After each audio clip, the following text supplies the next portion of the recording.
Hello student, तो कैसे हैं आप सभी। जैसा कि आप लोगों ने थंबनेल से ही पता चल गया होगा कि 30 मास्टर इंपॉर्टेंट क्वेश्चन आने वाले हैं आज के सेशन में, है ना। क्योंकि नियंत्रण और समन्वय से एक वैसा चैप्टर है जहां से बहुत ज्यादा बच्चे इसमें उलझ जाते हैं, आता हुआ क्वेश्चन बच्चे गलत कर बैठते हैं। तो जरूर एक एक क्वेश्चन को आप गहनता से देखिए ताकि आपको ये एग्जाम में छूटे नहीं, है ना। चलिए हम लोग क्या चलते हैं अगले क्वेश्चन की ओर। जो नए हैं चैनल पे जरूर चैनल को सब्सक्राइब कर लीजिए ताकि आने वाला हर एक वीडियो का नोटिफिकेशन आप तक जरूर पहुंचे। चलिए पहले क्वेश्चन की ओर चलते हैं हम लोग।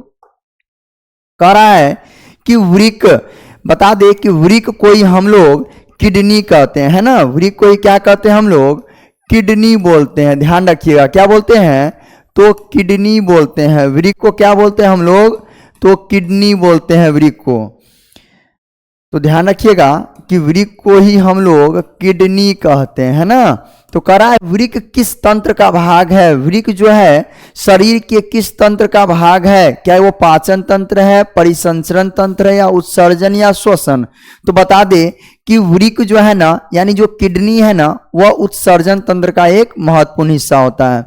देखिए कभी भी आपको किसी भी मुश्किल से ना डर के नहीं भागना चाहिए, है ना।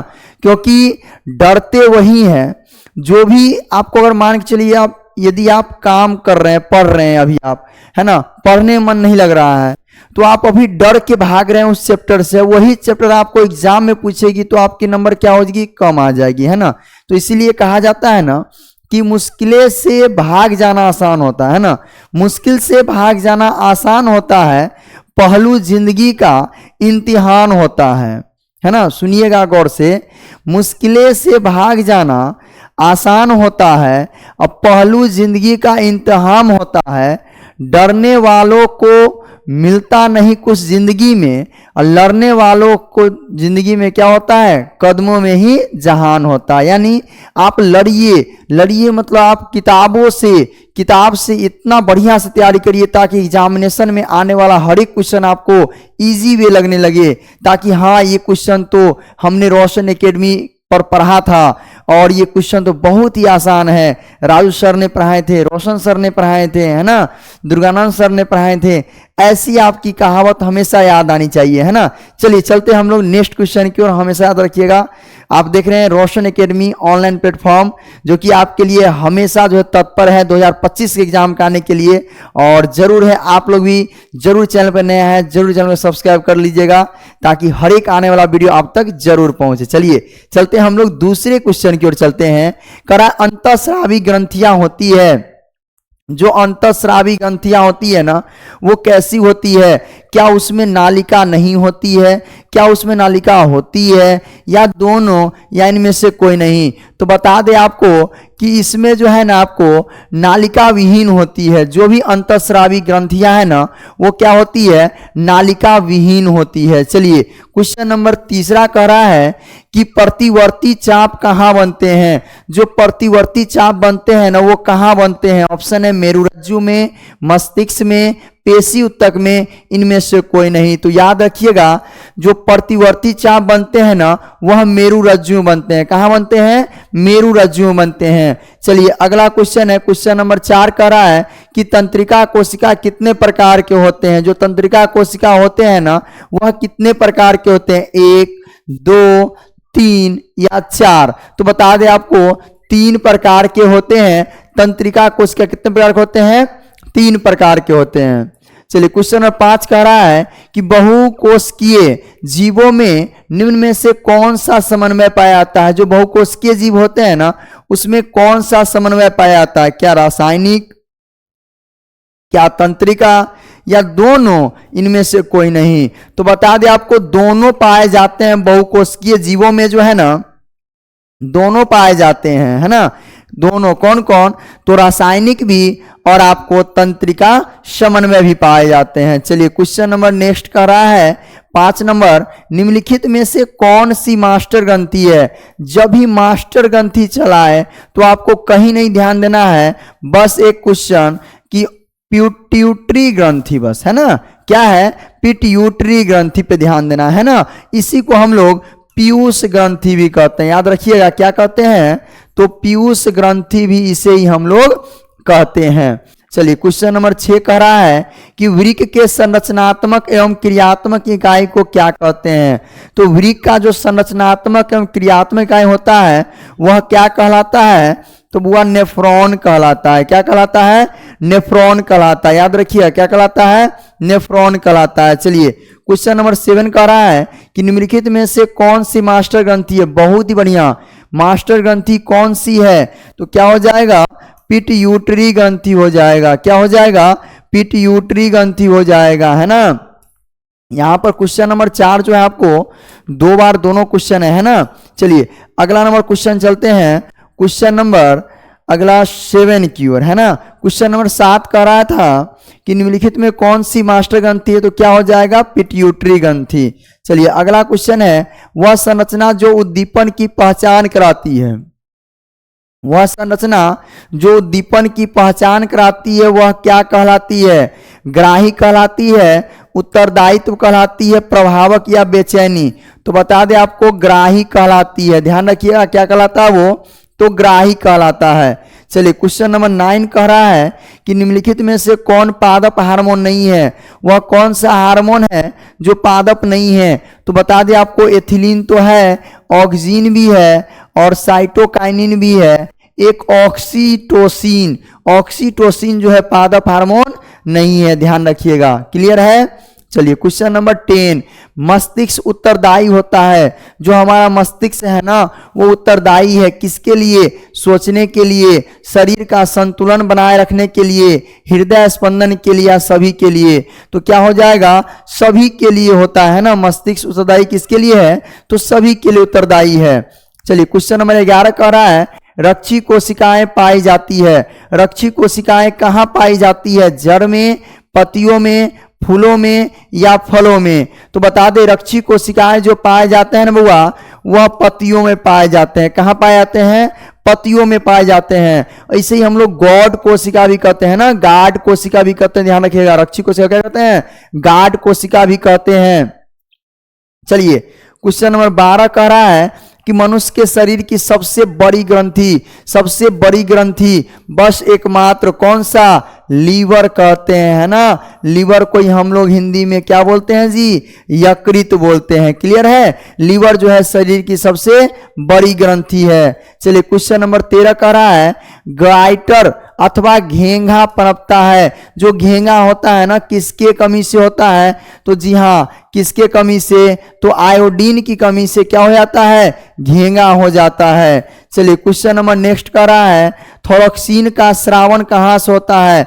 जो थोरक्सिन हार्मोन होता है ना उसका स्रावन कहाँ, स्राव कहाँ से होता है, तो जी हाँ क्या हो जाएगा, थायराइड ग्रंथि से जो है थोरक्सिन हार्मोन निकलता है ना। यहाँ से थायराइड ग्रंथि से क्या निकलता है, थोरक्सिन हार्मोन निकलता है, जिस कारण से हमें घेंगा होने से क्या करता है, बचाता है। चलिए क्वेश्चन नंबर 15 कर रहा है, मानव में डायलिसिस थैली होती है। जो मानव में है ना वो डायलिसिस थैली कहाँ होती है, नेफ्रॉन में, न्यूरॉन में, माइटोकॉन्ड्रिया में, इनमें से कोई नहीं।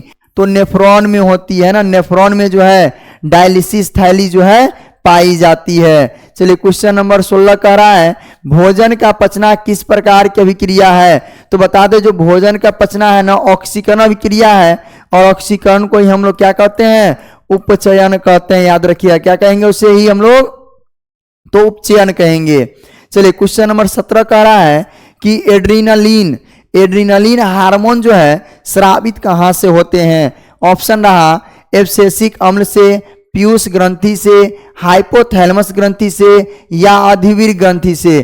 तो एड्रीनलिन हार्मोन जो है स्रावित होता है अधिवृक्क ग्रंथि से, है ना। कहाँ से, तो अधिवृक्क ग्रंथि से जो है एड्रीनलिन हार्मोन का जो है स्राव होता है। हर एक क्वेश्चन पूछा हुआ क्वेश्चन है। चलिए क्वेश्चन नंबर 18 कर रहा है, निम्न में से कौन सा अंग संवेदी ग्राही नहीं है। कौन सा अंग जो है संवेदी ग्राही नहीं है, संवेदना को नहीं अनुभव करती है।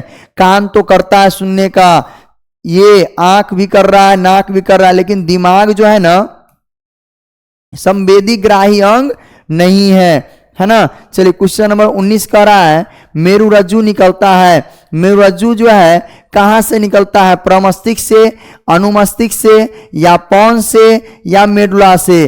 तो मेडुला से जो है आपको मेरुरज्जु निकलता है। कहाँ से निकलता है, मेडुला से निकलता है, याद रखिएगा।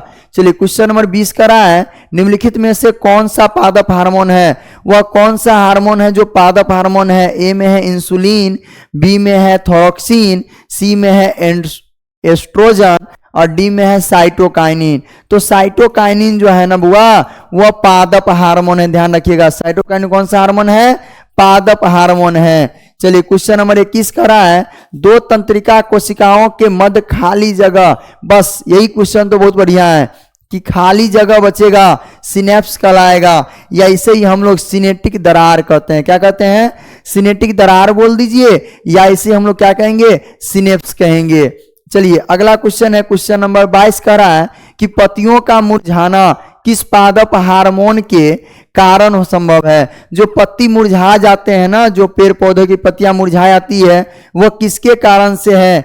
ए में है जिब्रेलिन्स, बी में है साइटोकाइनिन, सी में है एब्सिसिक अम्ल, या डी में है सभी। तो एब्सिसिक अम्ल के कारण से जो है पत्तियां मुरझा जाती है ना। चलिए क्वेश्चन नंबर 23 का रहा है कि जड़ की अधिगामी वृद्धि होती है। जड़ का जो अधोगामी वृद्धि होती है ना, वह किसके कारण, प्रकाशानुवर्तन के कारण, या गुरुत्वानुवर्तन के कारण, या जलानुवर्तन के कारण, या रसायनुवर्तन के कारण। तो गुरुत्वानुवर्तन के कारण जो है जड़ की अधोगामी वृद्धि होती है ना। किसकी अधोगामी वृद्धि होती है, तो जड़ की अधोगामी वृद्धि होती है। चलिए क्वेश्चन नंबर 24 का रहा है कि पॉन्स, मेडुला और अनुमस्तिष्क किनका भाग है। तो ध्यान रखिएगा, पश मस्तिष्क का ये भाग है। पॉन्स, मेडुला और अनुमस्तिष्क जो है आपको पश मस्तिष्क यानी पीछे वाले का भाग है ना। चलिए क्वेश्चन नंबर 25 का रहा है कि निम्नलिखित में कौन सी अनैच्छिक क्रिया है। जो अनैच्छिक क्रिया है वह कौन सी अनैच्छिक क्रिया है, यानी जो क्रिया हमारे इच्छा के अनुसार नहीं काम करती है ना, यानी काम करती, जो हम जो चाहेंगे अगर वो काम करेगा तो क्या हो जाएगा, तो ऐच्छिक हो जाएगा। जो नहीं काम करेगा वो क्या हो जाएगा जी, अनैच्छिक हो जाएगा।